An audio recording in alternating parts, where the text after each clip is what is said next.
കണ്ണൂർ കിച്ചണിലേക്ക് എല്ലാവർക്കും സ്വാഗതം. തേങ്ങാപ്പാലിൽ തയ്യാറാക്കിയെടുക്കുന്ന നല്ല മണവും സൗന്ദര്യവുമുള്ള കേരളത്തിന്റെ തനത് വിഭവമായിട്ടുള്ള വെജിറ്റബിൾ സ്റ്റ്യൂ ആണ് ഇന്ന് ഞാൻ തയ്യാറാക്കുന്നത്. ഇതിന്ന് ഞാൻ ഉണ്ടാക്കുന്നത് Maggi creamy coconut milk powder ഉപയോഗിച്ചിട്ടാണ്. അപ്പോൾ എങ്ങനെയാണ് വളരെ രുചിയായിട്ട് നമ്മുടെ വെജിറ്റബിൾ സ്റ്റ്യൂ തയ്യാറാക്കിയെടുക്കുന്നതെന്ന് നോക്കാം. നമ്മുടെ വെജിറ്റബിൾ സ്റ്റ്യൂ തയ്യാറാക്കാനായിട്ട് ഞാനിവിടെ എടുത്തിരിക്കുന്ന സാധനങ്ങളൊക്കെയാണിത്. ഒരു സവാള കട്ട് ചെയ്ത് വെച്ചിട്ടുണ്ട്, പിന്നെ ഒരു 6-7 ബീൻസ് എടുക്കാം, ഫ്രഞ്ച് ബീൻസ്, അതുപോലെ ഒരു ക്യാരറ്റ് കട്ട് ചെയ്ത് വെച്ചിട്ടുണ്ട്, പിന്നെ ഒരു വലിയ ഉരുളക്കിഴങ്ങ്, പിന്നെ സ്പൈസസ് ആയിട്ട് ഞാൻ കുറച്ച് കുരുമുളക്, 2 ബേ ലീവ്സ്, ഒരു പട്ട, ഒരു ഏലക്കായ, ഇത്രയാണ് എടുത്തിരിക്കുന്നത്. പിന്നെ 1 ടീസ്പൂൺ വരെ ഇഞ്ചി അരിഞ്ഞതും വെളുത്തുള്ളി അരിഞ്ഞതും, പിന്നെ 2 ടീസ്പൂൺ വരെ വെളിച്ചെണ്ണ, ആവശ്യത്തിനുള്ള ഉപ്പ്, പിന്നെ കറിവേപ്പില, ഇത്രയാണ് എടുത്തിരിക്കുന്നത്. ഇനി നമ്മൾ എടുത്തിരിക്കുന്ന വെജിറ്റബിൾസ് ഒന്ന് സ്റ്റീം ചെയ്തെടുക്കാം. ഒന്ന് ആവി കയറ്റി വേവിച്ചിട്ടാണ് ഞാൻ ഈ ഒരു സ്റ്റ്യൂ തയ്യാറാക്കുന്നത്. അതിനായിട്ട് നമ്മൾ എടുത്തു വെച്ചിരിക്കുന്ന ഉരുളക്കിഴങ്ങും ക്യാരറ്റും ബീൻസും സവാളയും ഇത്രയും സാധനങ്ങൾ നമുക്ക് സ്റ്റീം ചെയ്തെടുക്കാം. ഇത് ഒന്ന് വേവുന്നത് വരെ നല്ലതുപോലെ വെന്ത് ഉടയണ്ട, എന്നാലും കുറച്ച് പാകത്തിൽ വേവുന്നത് വരെ ഇതുപോലെ സ്റ്റീം ചെയ്തെടുക്കാം. ഒരു 8-10 മിനിറ്റൊക്കെ ആകുമ്പോഴേക്കും തന്നെ ഇത് റെഡി ആയിക്കോളും. ആ ഒരു സമയം കൊണ്ട് നമുക്ക് തേങ്ങാപ്പാൽ റെഡിയാക്കി എടുക്കണം. ഞാനിന്ന് തേങ്ങാപ്പാൽ ഉണ്ടാക്കുന്നത് Maggi creamy coconut milk powder ഉപയോഗിച്ചിട്ടാണ്. നമുക്ക് സാധാരണ തേങ്ങയ്ക്ക് ചിരവി തേങ്ങാപ്പാൽ എടുക്കാനായിട്ട് 10-20 മിനിറ്റ് സമയം എടുക്കുമല്ലോ. എന്നാൽ നമ്മൾ Maggi creamy coconut milk powder ഉപയോഗിച്ചിട്ടാണ് തേങ്ങാപ്പാൽ തയ്യാറാക്കുന്നതെങ്കിൽ വെറും 2 മിനിറ്റ് സമയം മാത്രമേ നമുക്ക് ആവശ്യമുള്ളൂ. ഫ്രഷ് ആയിട്ടുള്ള തേങ്ങയിൽ നിന്നും എടുക്കുന്ന തേങ്ങാപ്പാലിൻ്റെ അതേ രുചി തന്നെ നമുക്ക് കിട്ടുന്നുമുണ്ട്.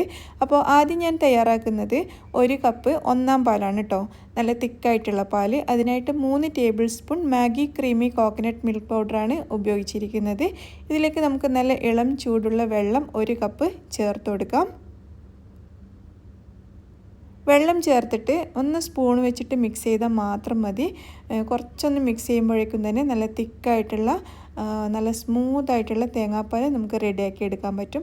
അപ്പോൾ നമ്മുടെ 1-ാം പാൽ ഇവിടെ റെഡി ആയിട്ടുണ്ട്. ഇനി നമുക്ക് 2-ാം പാൽ റെഡിയാക്കി എടുക്കാം. 2-ാം പാലിനായിട്ട് നമ്മളിവിടെ എടുക്കുന്നത് 1 കപ്പ് 2-ാം പാലിന് 1 table spoon Maggi creamy coconut milk പൗഡറാണ്. അതിലേക്ക് 1 കപ്പ് ഇളം ചൂടുള്ള വെള്ളം ചേർത്ത് കൊടുക്കുക. എന്നിട്ട് നേരത്തെ ചെയ്തതുപോലെ തന്നെ സ്പൂൺ വെച്ചിട്ട് ഒന്ന് മിക്സ് ചെയ്ത് കൊടുക്കാം. അപ്പോഴേക്കും ഇതാ നമ്മുടെ 2-ാം പാലും റെഡി ആയിട്ടുണ്ട്. അപ്പോൾ നല്ല തിക്കായിട്ടുള്ള 1-ാം പാലും 2-ാം പാലും ഒക്കെ വെറും 2 മിനിറ്റിനുള്ളിൽ തന്നെ നമുക്ക് റെഡിയാക്കി എടുക്കാൻ കഴിഞ്ഞു. അപ്പോൾ നമ്മൾ സ്റ്റീം ചെയ്ത വെജിറ്റബിൾസൊക്കെ ഇവിടെ റെഡി ആയിട്ടുണ്ടാവും. നമുക്കൊന്ന് തുറന്ന് നോക്കാം. അപ്പോൾ വെജിറ്റബിൾസൊക്കെ നല്ല പാകത്തിന് വെന്തിട്ടുണ്ട്. ഇത് നമുക്ക് അടുപ്പത്തുനിന്ന് മാറ്റി വെക്കാം. ഇനി ഒരു കടായി അടുപ്പത്ത് വെച്ചിട്ട് അത് ചൂടായി വരുന്ന സമയത്ത് 2 ടീസ്പൂൺ വെളിച്ചെണ്ണ ചേർത്ത് കൊടുക്കുക. അതിലേക്ക് നമ്മൾ എടുത്തു വെച്ചിരിക്കുന്ന സ്പൈസസ് ഒക്കെ ചേർക്കുക. പിന്നെ കുറച്ച് കറിവേപ്പിലയും കൂടി ചേർത്തിട്ട് ഒന്ന് ഇളക്കി കൊടുക്കാം. ഇതിലേക്ക് നമ്മൾ എടുത്തു വെച്ചിരിക്കുന്ന 1 ടീസ്പൂൺ ഇഞ്ചി അരിഞ്ഞതും 1 ടീസ്പൂൺ വെളുത്തുള്ളി അരിഞ്ഞതും ചേർത്തിട്ട് ഒന്ന് ഇളക്കിയെടുക്കാം. അതിനുശേഷം നമ്മൾ സ്റ്റീം ചെയ്ത് വെച്ചിരിക്കുന്ന വെജിറ്റബിൾസ് മുഴുവനും ഇതിലേക്ക് ചേർത്തിട്ട് മിക്സ് ചെയ്ത് കൊടുക്കാം. വെജിറ്റബിൾസൊക്കെ നമ്മൾ നേരത്തെ വേവിച്ചത് കൊണ്ടും നമ്മൾ Maggi creamy coconut milk powder ഉപയോഗിച്ചിട്ട് തേങ്ങാപ്പാൽ തയ്യാറാക്കിയത് കൊണ്ടും ഇനി ഈ കറി പെട്ടെന്ന് റെഡിയാവും കേട്ടോ. അപ്പോൾ നമ്മുടെ 2-ാം പാൽ ചേർത്ത് കൊടുത്തിട്ടുണ്ട്. അതൊന്ന് മിക്സ് ചെയ്ത് കൊടുക്കാം. അതിനുശേഷം ഇത് തിളച്ച് 2-ാം പാൽ കുറച്ചൊന്ന് വറ്റി വരാനായിട്ട് ഒരു 5 മിനിറ്റ് നമുക്ക് വെയിറ്റ് ചെയ്യാം. ഈ ഒരു സമയത്ത് ഞാൻ ഈ കറിയിലേക്ക് ആവശ്യത്തിനുള്ള ഉപ്പും കൂടി ചേർത്ത് മിക്സ് ചെയ്ത് കൊടുക്കുന്നുണ്ട്. നന്നായിട്ട് മിക്സ് ചെയ്തിട്ടുണ്ട്. ഈ കറി ഞാൻ അടച്ചു വെക്കുന്നൊന്നുമില്ല കേട്ടോ, തുറന്ന് വെച്ചിട്ട് തന്നെ ഒരു 5 മിനിറ്റ് ഈ 2-ാം പാൽ ചേർത്തിട്ട് ഒന്ന് കുറുക്കിയെടുക്കുകയാണ് ചെയ്തത്. അപ്പോൾ ഇത് നല്ലതുപോലെ തിളച്ച് ഇതൊന്ന് കുറുകി വന്നിട്ടുണ്ട്. ഇത്രയും മതി കേട്ടോ, ഒരുപാട് തിക്കാവാൻ നിൽക്കണ്ട. നമ്മൾ ചേർത്തതിനേക്കാളും കുറച്ചൊന്ന് കുറുകി വന്നാൽ മാത്രം മതി. ആ ഒരു സമയത്ത് നമ്മുടെ 2-ാം പാലും കൂടി ഇതിലേക്ക് ചേർത്ത് കൊടുക്കുക. 2-ാം പാൽ ചേർത്തിട്ട് പിന്നെ തിളക്കാനൊന്നും നിൽക്കണ്ട. ചെറുതായിട്ടൊന്ന് ചൂടായി വരുമ്പോൾ തന്നെ നമുക്കിത് അടുപ്പത്തുനിന്ന് മാറ്റാം. ഇത്രയും സിമ്പിളായിട്ട് നമുക്ക് ഈ കറി തയ്യാറാക്കി എടുക്കാൻ പറ്റും കേട്ടോ, വളരെ എളുപ്പമാണ്.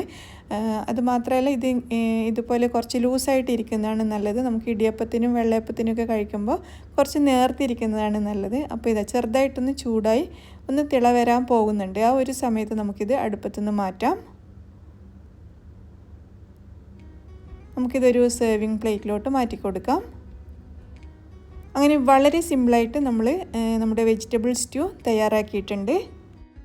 അപ്പോൾ ഇന്ന് ഞാൻ വെജിറ്റബിൾ സ്റ്റ്യൂ തയ്യാറാക്കിയിരിക്കുന്നത് ബ്രേക്ക്ഫാസ്റ്റിന് ഇടിയപ്പത്തിൻ്റെ കൂടെ കഴിക്കാൻ വേണ്ടിയിട്ടാണ് കേട്ടോ. ഇടിയപ്പത്തിൻ്റെ കൂടെയും നമ്മുടെ വെള്ളയപ്പത്തിൻ്റെ കൂടെയും ഒക്കെ നല്ലൊരു കോമ്പിനേഷനാണിത്. അപ്പോൾ നമുക്കിതൊന്ന് കഴിച്ച് നോക്കാം. നല്ല ടേസ്റ്റ് ഉണ്ട് കേട്ടോ. നമ്മൾ സാധാരണ ഫ്രഷ് ആയിട്ട് എടുക്കുന്ന തേങ്ങാപ്പാലിൽ തയ്യാറാക്കിയ സ്റ്റ്യൂവിൻ്റെ അതേ ടേസ്റ്റ് തന്നെ കിട്ടിയിട്ടുണ്ട്. അപ്പോൾ നിങ്ങളും ഇതുപോലെ ഒന്ന് ട്രൈ ചെയ്ത് നോക്കൂ. വീഡിയോ എല്ലാവർക്കും ഇഷ്ടമായി എന്ന് വിചാരിക്കുന്നു. താങ്ക്